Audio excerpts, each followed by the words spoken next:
Hello दोस्तों, स्वागत है आपका अपने YouTube channel RRB study point में। दोस्तों आज हम एनसीईआरटी सार संग्रह महेश कुमार बरमाल जी के भौतिक बुक के भौतिक का चैप्टर है उष्मा एवं उष्मा गति का क्वेश्चन का डिस्कशन करेंगे। और दोस्तों ये वीडियो है रोज़ शाम को 7 बजे आता है। और दोस्तों इसमें जो भी क्वेश्चन होंगे वो ऑनलाइनर के फॉर्मेट में होंगे। और ये कक्षा 6 से लेकर के 12 तक के जो भी इम्पोर्टेंट क्वेश्चन था उससे सभी क्वेश्चन को इस बुक में संग्रह किया गया है और एनसीईआरटी के द्वारा पब्लिश किया गया है। और इस बुक के कौन लिखे? तो इस बुक के महेश कुमार बरमाल जी ने लिखे हैं। तो चलिए दोस्तों वीडियो को स्टार्ट करते हैं। वीडियो को स्टार्ट करने से पहले दोस्तों अगर आप इस चैनल पर पहली बार आए तो चैनल को सब्सक्राइब करके साथ ही साथ बेल आइकन भी प्रेस कर दीजिएगा, ताकि मैं जब भी वीडियो को अपलोड करूँ तो सबसे पहले आप तक नोटिफिकेशन भी पहुंच जाए। और दोस्तों अभी तक आप हमारे टेलीग्राम चैनल से नहीं जुड़े तो आप हमारे टेलीग्राम चैनल से जुड़ जाइए। टेलीग्राम चैनल का लिंक आपको इस वीडियो का डिस्क्रिप्शन में मिल जाएगा, उस पर क्लिक करके आप वहां से जाकर के टेलीग्राम चैनल से जुड़ जाइए। टेलीग्राम चैनल पर जुड़ करके आप सभी वीडियो का PDF समय से मिलते रहता है। और रोज़ शाम को 8:30 से कुछ होता है, कुछ भी लगाइए। और कुछ में जो भी क्वेश्चन आएंगे उस सभी क्वेश्चन को डिस्कशन करके रात को 10 बजे तक आपको वीडियो अपलोड मिल जाएगा। तो चलिए दोस्तों बिना किसी देरी के वीडियो को स्टार्ट करते हैं। देखते हैं पहले क्वेश्चन क्या है। दोस्तों ये चैप्टर है उष्मा एवं उष्मा गति। तो चलिए देखते हैं पहले क्वेश्चन क्या है। पहली क्वेश्चन है कि हाइड्रोजन से भरे हुए गुब्बारों को पृथ्वी से छोड़ने पर गुब्बारे में क्या परिवर्तन होगा? तो गुब्बारे के आयाम में वृद्धि होगी। क्या होगी? गुब्बारे के आयाम में वृद्धि होगी। अगली प्रश्न है कि तेज हवा वाली रात्रि में ओस नहीं बनने का क्या कारण है? तो वाष्पीकरण के दर का तेज होना। क्या है? वाष्पीकरण की दर को तेज होना, इसलिए रात में जो हवा वाली रात में ओस नहीं बनती है। अगली प्रश्न है कि कमरे में रखे रेफ्रिजरेटर का दरवाज़ा खोल देने पर कमरे के तापमान पर क्या प्रभाव पड़ेगा? तो कमरे का तापमान बढ़ जाएगा। अगले प्रश्न है कि वह थर्मामीटर जो 2000 डिग्री सेल्सियस मापने हेतु उपयुक्त हो उसे क्या कहा जाता है? तो पूर्ण विकिरण तापमापी या पाइरोमीटर कहा जाता है। अगले प्रश्न है कि तापमान से यानी मेजरमेंट ऑफ टेम्परेचर, तो मापन में क्या है? तो मेजरमेंट हिमांक, क्वथनांक, बराबर भाग और एक भाग। जैसे फ़ारेनहाइट का हिमांक कितना है? तो 32 डिग्री फ़ारेनहाइट है। और उसके बाद क्या है? क्वथनांक में कितना है? तो 212 डिग्री है, 212 डिग्री F होगा। और उसके बाद बराबर भाग कितना होता है? तो 180 होता है। एक भाग कितना हो जाएगा? तो एक भाग होता है 1 डिग्री F हो जाएगा। और सेल्सियस कितना है? तो सेल्सियस हिमांक में कितना हो जाएगा? तो 0 डिग्री हो जाएगा। और क्वथनांक में कितना हो जाएगा? तो 100 डिग्री सेल्सियस हो जाएगा। और बराबर भाग कितना होगा? तो 100 हो जाएगा। इसको थोड़ा पतला कर 100 हो जाएगा। और एक भाग कितना होगा? तो 1 डिग्री सेल्सियस हो जाएगा। और केल्विन का हिमांक कितना है? तो 273 केल्विन हो जाएगा। तो 273 डिग्री केल्विन हो जाएगा। और क्वथनांक कितना है? तो 373 डिग्री केल्विन हो जाएगा। और बराबर भाग में कितना? तो 100 है। और एक भाग कितना हो जाएगा? तो 1 डिग्री केल्विन हो जाएगा। उसके बाद है कि परम शून्य से क्या तात्पर्य है? तो सैद्धांतिक रूप से न्यूनतम संभव तापमान है। और उसके बाद स्वचालित इंजनों में हिमरोधी के रूप में किस पदार्थ का प्रयोग किया जाता है? तो एथिलीन ग्लाइकोल का प्रयोग किया जाता है। किसका किया जाता है? तो एथिलीन ग्लाइकोल का प्रयोग किया जाता है। और अगली प्रश्न है कि जब बर्फ पिघलती है तो उसके आयतन पर क्या प्रभाव पड़ता है? तो आयतन घट जाता है। क्या होता है? आयतन घट जाता है।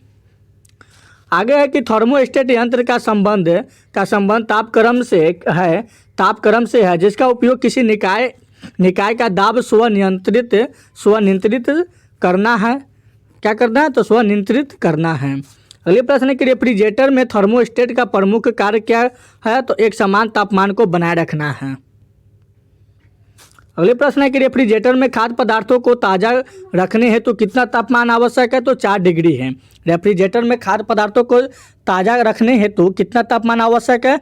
तो 4 डिग्री सेल्सियस आवश्यक है। और स्वस्थ मनुष्य के शरीर का सामान्य ताप कितना होता है? तो 37 डिग्री सेल्सियस से 310 केल्विन का होता है। और अगली प्रश्न है कि उबलते जल की तुलना में भाप से हाथ अधिक जलता है, उसका क्या कारण है? तो भाप में गुप्त ऊष्मा अधिक होता है।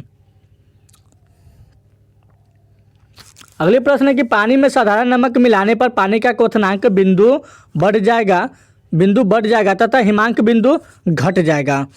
पानी में साधारण नमक मिलाने पर क्वथनांक बिंदु जो है वो बढ़ जाएगा और हिमांक बिंदु जो है वो घट जाएगा। अगली प्रश्न है कि सेंटीग्रेड एवं फ़ारेनहाइट तापक्रम है कितने डिग्री पर एक समान रहते हैं? तो 40 डिग्री सेल्सियस पर समान रहते हैं। अगली प्रश्न है कि शीशे की छड़ पर जब भाप में रखी जाती है तो इसकी लंबाई पर क्या प्रभाव पड़ेगा? तो लंबाई बढ़ जाती है।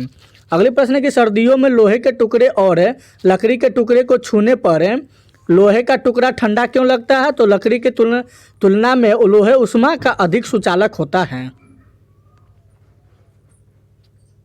अगली प्रश्न है कि यदि वायु का तापमान बढ़ता है तो उसकी जलवाष्प ग्रहण करने की क्षमता पर क्या प्रभाव पड़ेगा? तो बढ़ता है। अगली प्रश्न है कि पदार्थ की ऊष्माधारिता किस पर निर्भर करती है? तो पदार्थ की विशिष्ट ऊष्मा पर निर्भर करती है। पदार्थ की ऊष्माधारिता किस पर निर्भर करती है? तो पदार्थ की विशिष्ट ऊष्मा पर निर्भर करती है।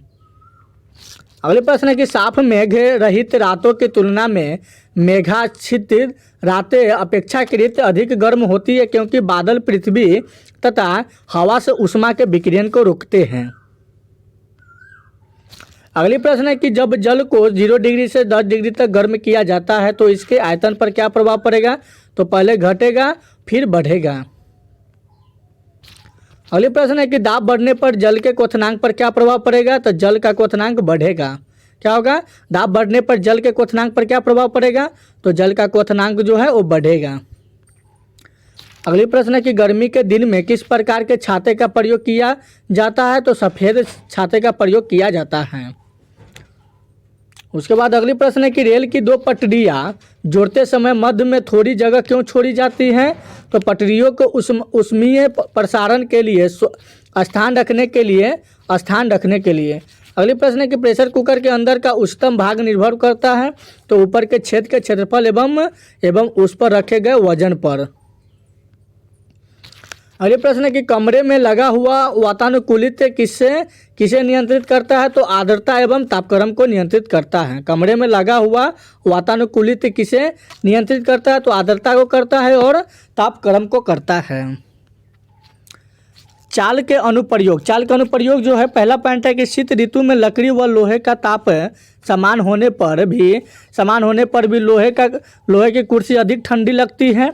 और दूसरे पॉइंट है कि चीनी मिट्टी के प्याले में चाय बिना धातु के प्याले में चाय पीने से अधिक आसान होता है। अगली है कि शुष्क बैटरी में अमोनियम क्लोराइड और जिंक क्लोराइड विद्युत अपघटक का प्रयोग होता है। शुष्क बैटरी में अमोनियम क्लोराइड और जिंक क्लोराइड विद्युत अपघटकों का प्रयोग होता है।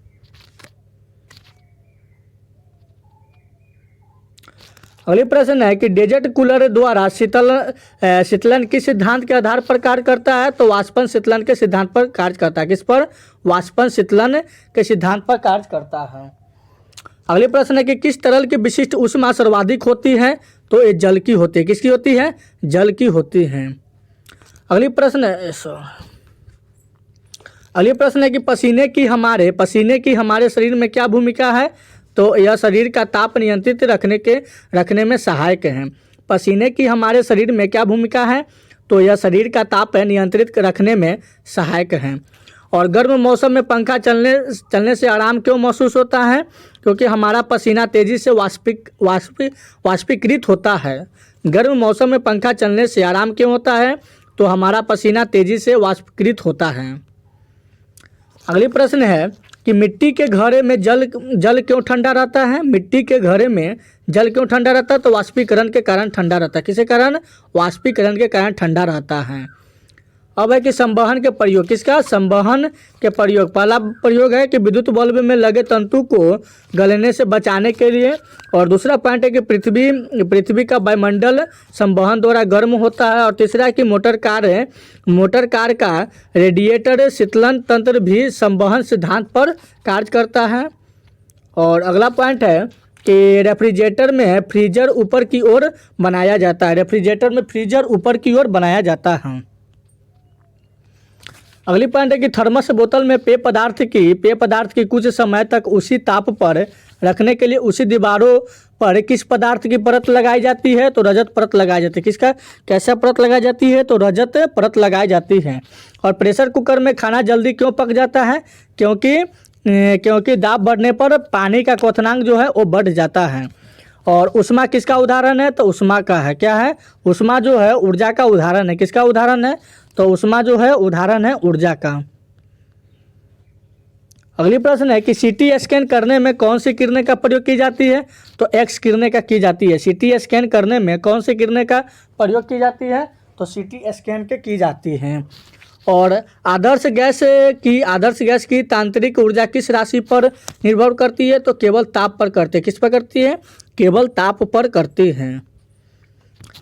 अगली प्रश्न है कि बर्फ का अपने गलनांक पर पिघलना किस प्रक्रम का उदाहरण है? तो समतापी प्रक्रम का। किसका? समतापी प्रक्रम का है। और निम्न तापी में उत्पन्न निम्न ताप कैसे प्राप्त करते हैं? तो रुद्रोषण प्रक्रम के द्वारा करते हैं। किसे करते हैं? तो रुद्रोषण प्रक्रम के द्वारा करते हैं। अगले प्रश्न है कि 1 किलो कैलोरी ऊष्मा कितने जूल कार्य के तुल्य होते हैं? तो 4.4 इंटू 18 इंटू 10 के पावर 3 जूल कार्य के तुल्य में होते हैं। अगले प्रश्न है कि विकिरण के अनुप्रयोग जो पहला है और सूर्य की ऊष्मा पृथ्वी तक विकिरण के रूप में पहुंचती है। और दूसरा है जो पॉलिश किए गए जूते धूप में जल्दी गर्म नहीं होते हैं।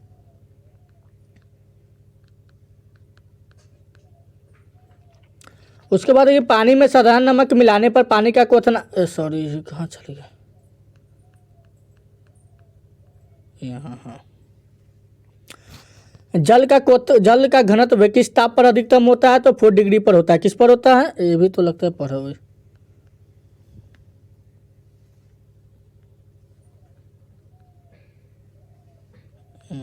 यही होगा।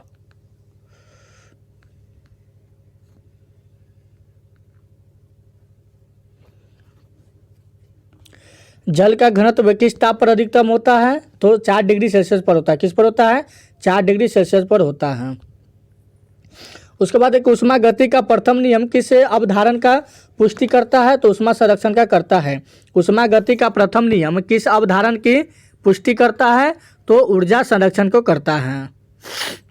और अगली प्रश्न है कि जब किसी कांच की बोतल में पानी भरा जाता है और उसे बंद करके जमने दिया जाता है तो बोतल टूट जाती है। क्योंकि पानी जमने पर फैलता है। क्या होता है? पानी जमने पर जो है फैलता है बोतल। अगली प्रश्न है कि ऊंचाई बढ़ने के साथ साथ जल का क्वथनांक क्यों घटता है? तो क्योंकि ऊंचाई बढ़ने के साथ वायुदाब घटता है, इसलिए ऊंचाई बढ़ने के साथ साथ जल का क्वथनांक जो है वो घटता है। और उसके बाद एक ऊंचे पहाड़ों पर सदा बर्फ जमी रहती है क्योंकि ऊंचे पहाड़ों पर तापमान प्रायः हिमांक के कम रहता है, अतः वहाँ वातावरण की जलवाष्प जमकर बर्फ बन जाता है। उसके बाद है कि ठोस कपूर से वाष्प बनने की प्रक्रिया को क्या कहते हैं? तो ऊर्ध्वपातन कहते हैं। ठोस कपूर से वाष्प बनने की प्रक्रिया को क्या कहते हैं? तो ऊर्ध्वपातन कहते हैं। और उस ऊष्मा किस प्रक्रिया द्वारा तीव्र गति से स्थानांतरित होती है? तो विकिरण द्वारा होती है। ऊष्मा किस प्रक्रिया द्वारा तीव्र गति से स्थानांतरित होती है? तो विकिरण होती है। अगली प्रश्न है कि किस पदार्थ का तापमान परिवर्तन किए बिना द्रव से गैस में परिवर्तन करने के लिए आवश्यक ऊष्मा को क्या कहते हैं? तो वाष्प की गुप्त ऊष्मा कहते हैं। क्या कहते हैं? वाष्पन की गुप्त ऊष्मा कहते हैं। अगली प्रश्न है कि एक कृष्णिका किसे उत्सर्जित करता है? तो सभी तरंगदैर्घ्य का विकिरण को करता है। किसको करता है? तो सभी तरंगदैर्घ्य का विकिरण को करता है। और एथिल अल्कोहल किस तापमान पर जमता है? एथिल अल्कोहल किस तापमान पर जमता है? तो 114 डिग्री सेल्सियस पर जमता है। किस पर जमता है? 114 डिग्री सेल्सियस पर जमता है।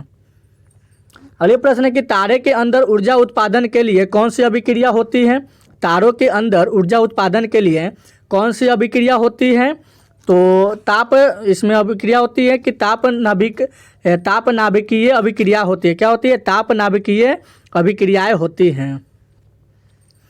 अगले प्रश्न है कि तारों का रंग क्यों प्रदर्शित करता है? तो उनका तापमान। तारों का रंग क्या प्रदर्शित करता है? तो उनका तापमान प्रदर्शित करता है। और एथेनॉल के वाष्पिंजक और एथेनॉल के वाणिज्यिक उत्पादन के लिए किस खमीर का प्रयोग किया जाता है? तो सेक्रोमाइजिस सेरेबेसिस का प्रयोग किया जाता है। अगली प्रश्न है कि ऊनी कपड़े शरीर में गर्म क्यों रखता है? तो क्योंकि ऊन उष्मा का एक खराब चालक है। ऊनी कपड़े शरीर को गर्म क्यों रखते हैं? तो क्योंकि ऊन उष्मा का एक खराब चालक है।